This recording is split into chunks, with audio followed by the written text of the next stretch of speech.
de vuelta y estamos con Alfredo Dagnert, expresidente de Ocinermin y también ahora director de la Maestría en Regulación de Servicios Públicos de la Universidad Católica del Perú.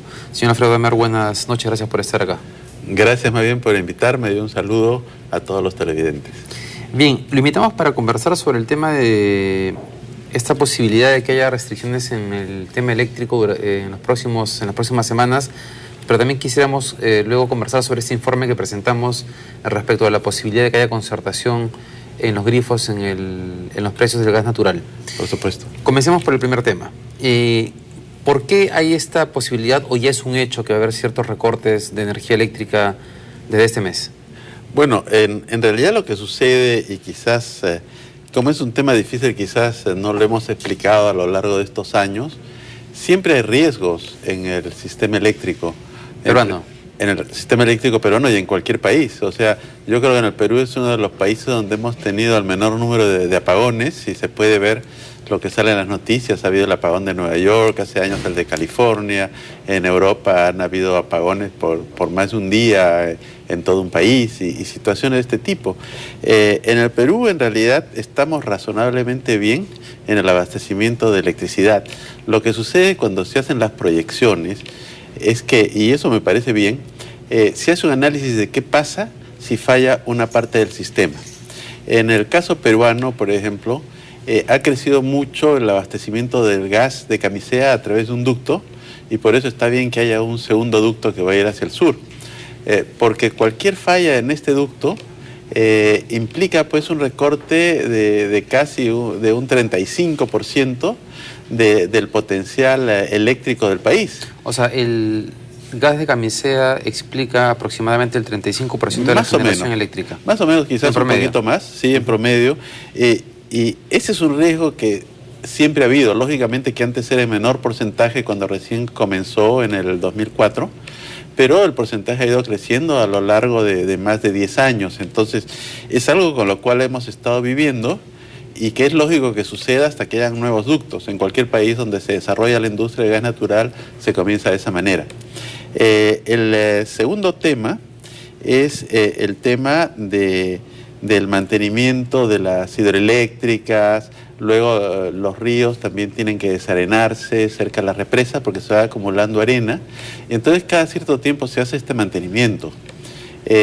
Ahora, el sistema debería estar, así como se va a hacer un ducto, un segundo ducto para compensar un posible riesgo con el ducto principal de Camisea, el sistema en conjunto debería estar también preparado para los casos de mantenimiento de centrales hidroeléctricas, no sé, de los ríos, como se menciona. Claro. Pero aparentemente no estamos del todo cubiertos. Todavía nos falta, pero yo creo que se ha avanzado mucho en estos últimos 15 años o más en el sector eléctrico en el país, porque ahora tenemos generación de dos tipos de fuentes, generación bastante eficiente comparada con otros países del mundo, que son las hidroeléctricas, que es verdad que recién están volviendo a retomar aviadas las inversiones en hidros, pero el otro es el tema del gas natural, que antes teníamos 200 megawatts, ahora tenemos como 2.400 megawatts de capacidad de generación a gas, ¿no? Y esto me refiero al gas de Camisea, porque hay otra capacidad adicional que viene de Aguaitía. Entonces, en ese sentido, digamos, la electricidad tiene que provenir de alguna de estas fuentes. Todas las fuentes tienen sus riesgos. Yo diría, no es algo para alarmarse. El Perú está bastante bien. Quizás se podría decir que la peor época va a ser entre ahora y agosto, porque hay algunas inversiones por una cantidad importante que recién se van a hacer a partir de esa fecha, ¿no? Pero ¿a partir de cuándo? A partir de agosto. Pero no es que van a comenzar la inversión o que se va a terminar el proyecto. Que se van a terminar los proyectos, que son plantas de lo que le llaman reserva fría en el norte y en el sur, que van a dar mayor estabilidad al sistema. ¿Que son hidroeléctricas? No, estas son plantas que utilizan diésel, se usan como reserva, pero que eventualmente después van a poder también convertirse a gas natural, sobre todo cuando llegue el ducto al sur. Ok, el tema, mejor dicho, la oferta hidroeléctrica, ¿cuánto representa actualmente en el mercado? La oferta hidroeléctrica representa más o menos la mitad. La mitad, es la más importante. Y justamente esta restricción que sería a partir del 24 de febrero es debido al mantenimiento de la central hidroeléctrica del Mantaro. Claro, hay ese mantenimiento que se tiene que hacer cada cierto tiempo, no podemos escapar de eso, Pero lo que sí ha dicho no es que vaya a faltar electricidad, sino que con cualquier otra falla, si hay una falla adicional, ahí es donde podríamos tener problemas de racionamiento. Ok, o sea, el tema del mantenimiento de la central del Mantaro está cubierta por el sistema. Está cubierto por el sistema siempre y cuando no pase alguna otra cosa. Cosa más. Ahora, ¿qué porcentaje del sistema global está representado por estas generadoras a diésel? Porque siempre se ha hablado de que, digamos, que es la parte menos eficiente, los precios son mucho más caros, porque el diésel es un combustible más caro a la vez.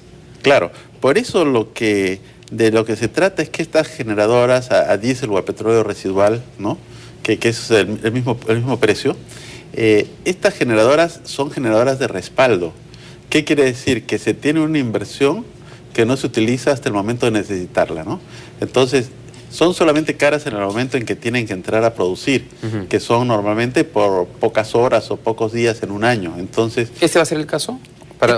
Este es el caso de estas 600 megawatts que van a estar a partir de agosto de este año. Pero hay otra, antes de agosto, hay reserva en hidroeléctricas y en gas natural. ¿Para cubrir Mantaro? Para cubrir Mantaro. Ah, ok. Entonces, ese posible recorte para las grandes empresas es una posibilidad, no es que sea un hecho a partir del mantenimiento de Mantaro. Claro, lo que sucede es que ahora en los estudios que se hacen para ver la perspectiva de cómo se va a producir electricidad y cómo se va a consumir, se ve un caso optimista en el cual no va a pasar nada, un caso normal en el cual vamos a estar, digamos, entre comillas, con las justas, inclusive con este mantenimiento que va a haber de Mantaro, y un caso pesimista en que pasan pues cosas que no queremos que pasen. Entonces, ¿por qué es bueno tener estos diferentes escenarios? Porque así se puede tener un plan de contingencia de cómo se van a tomar estos casos, pero lo que esperamos todos es que suceda el caso normal en el cual no pase nada. Ahora, pregunta final sobre ese tema. Como sistema, ¿deberíamos aspirar a que esa parte de la reserva que ahora está cubierta por oferta que se genera con diésel no sea de diésel? O sea, que digamos que esté generada por cualquier otro tipo de combustible más eficiente, como el gas, por ejemplo. Sí, pero yo lo que quisiera decir es lo siguiente.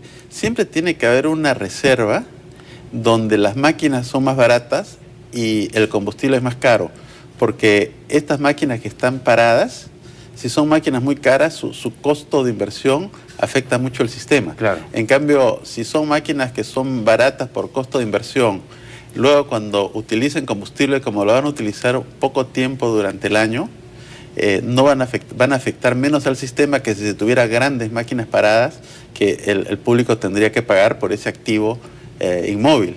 Entonces, los sistemas eléctricos se tiene un porcentaje de generadoras a petróleo, que puede ser diésel o residual, y se tiene un porcentaje de generadoras a gas, a hidroeléctricas y en algunos países a carbón. Eso pasa en el Perú y en cualquier parte del mundo, En cualquier parte del mundo. O sea, siempre se tiene que tener una reserva de máquinas más baratas, que son los... Bueno, no son motorcitos chicos, pero son motores mucho más chicos que las hidros y que las de gas natural. Son mucho más chicos, cuestan menos por unidad, y por lo tanto tenerlos inmovilizados casi todo el tiempo afectan menos al costo total. Es como que habláramos de ómnibus y de taxis, ¿no? Entonces...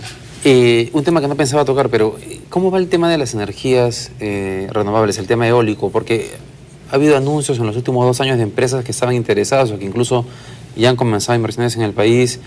¿Cómo ve usted esa posibilidad de desarrollo en el Perú? Sí, bueno, las energías renovables en realidad se dan en los países porque hay un mecanismo de promoción. El mecanismo de promoción en el Perú, que es en realidad, yo creo, un caso bastante bien construido, que esto se desarrolló hace ya algunos años. El Estado saca licitación para diferentes tipos de renovables y les da un precio más alto. Entonces, es por eso que entran, si no, no podrían entrar y competir con las hidros y con las de gas. Un precio de retorno por el servicio de generación. Un precio de retorno por el servicio es más alto. La parte ahí que es interesante es que, por ejemplo, en el caso de la generación con bagazo de caña o con basura, hay un potencial inmenso que ayudaría muchísimo al medio ambiente, y eso, así uno paga un precio más alto, de paso está pagando por descontaminar el ambiente. Entonces, ese es un caso muy interesante. ¿Alguien está trabajando en ese proyecto ya? Hay un proyecto, mejor dicho, ya está funcionando una planta generadora de electricidad de Huaycoloro, en Lima, cerca de la vecindad de Lima, que genera electricidad a partir de la basura. Ahí lo interesante sería que esto se hiciera en todo el Perú, donde la basura pues es un problema terrible, ¿no?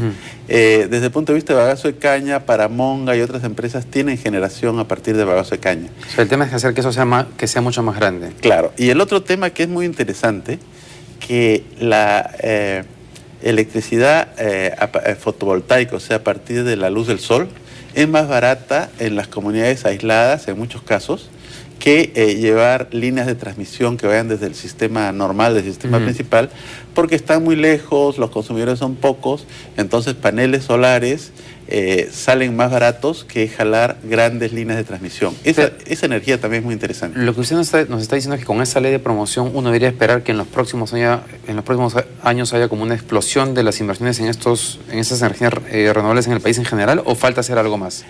No, en realidad yo considero que lo deseable, fuera de los ejemplos que le he mencionado, es que en los otros casos haya una cantidad moderada de energías no tradicionales, porque cuestan un poco más y el público tiene que pagarlas, ¿no? Pero digamos, la ley dice que es hasta 5% del total. Eso es lo que dice la ley y eso es lo que se le puede cobrar al público. Ok, ese es el límite que se han puesto en el corto plazo. Así es. ¿Se debería ser un poquito más ambicioso en ese porcentaje o yo le pienso parece que bien por el momento? En el caso de las solares y en el caso de la biomasa, que es lo que me refería, basura, bagazo de caña, otros residuos, se podría hacer más ambicioso porque tienen un gran beneficio. Ok, se nos acaba el tiempo. El tema de la posible concertación, supuesta concertación de grifos en el tema de los precios del GNB y o el GLP en los grifos.